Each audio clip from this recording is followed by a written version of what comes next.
Vampires have been around in folklore and media for centuries, but their portrayals are far from ubiquitous. While the creatures are typically blood-sucking beasts, the rules of their worlds differ from film to film, as well as elements like their tone and more. 2025 has already produced a unique vampire film with Sinners. The Ryan Coogler movie presented a version of vampires that was intertwined with the historic hoodoo tradition in Louisiana folklore. It mixed this with soul music and a period piece to create a truly unique vampire experience. This work paid off for the movie, as Sinners earned fantastic reviews. The movie ended up with a 97% tomato meter on Rotten Tomatoes and a nearly as high 96% popcorn meter. This includes a 9 out of 10 star review from Screen Rant's May Abdelbaki, who called the film one of the best of the year. Sinners showed the great potential of the vampire genre. However, before this 2025 movie's release, vampire films were suffering from a negative streak. The 2020s had a lot of disappointing vampire movies. This included Morbius and more. Prior to Sinners, the 2020s were full of vampire disappointments. After a generally slow time in cinema during the COVID era, the early part of the decade kicked off with the 2022 films The Invitation and Day Shift. Neither really got off the ground, earning mediocre reviews. One of the decade's most iconically bad movies so far is even a vampire movie, Morbius. The Jared Leto-led film was notoriously panned and bombed in theaters. This created an especially bad rap for the vampire genre. Other vampire efforts were not much better. Renfield was considered a lame attempt at a Dracula movie. Salem's Lot was a fairly weak Stephen King adaptation, and The Last Voyage of the Demeter was a theatrical disappointment. Even going further back, the 2010s were not a great era for vampire movies either.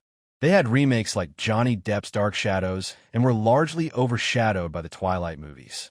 As such, vampire movies have not had a lot of joy in them for a while now. 2024 started a turnaround for vampire movies. Abigail and Nosferatu were released last year, began to change the game for the vampire movie. April 2024 saw the release of Abigail, a dark comedy horror about a seemingly sweet young girl who is actually a vampire. The film got strong reviews and put an entertaining twist on the supernatural subgenre. The vampiric year really picked up again with Nosferatu.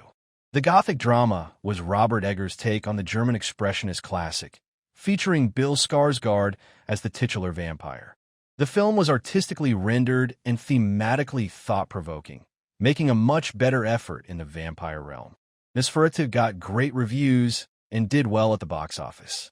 It was appreciated enough that it eventually wound up with Oscar nominations for its technical components. Abigail and Nosferatu served as great reminders that the vampire genre could be good. This set the horror subgenre on a better path, helping things change course prior to the release of Sinners. Sinners is the best vampire movie in years. It transcends even Nosferatu. Even though these two 2024 films are strong, Sinners is better by a long shot. Abigail, in particular, is far less serious in comparison to Coogler's movie. Sinners was also an original story, whereas Nosferatu was a remake, imbuing much-needed originality into the genre. Sinners is also incredibly unique in its production design, score, and other technical elements. It supplements this with fantastic performances, making it stand out from other films in the genre. Sinners stars Michael B.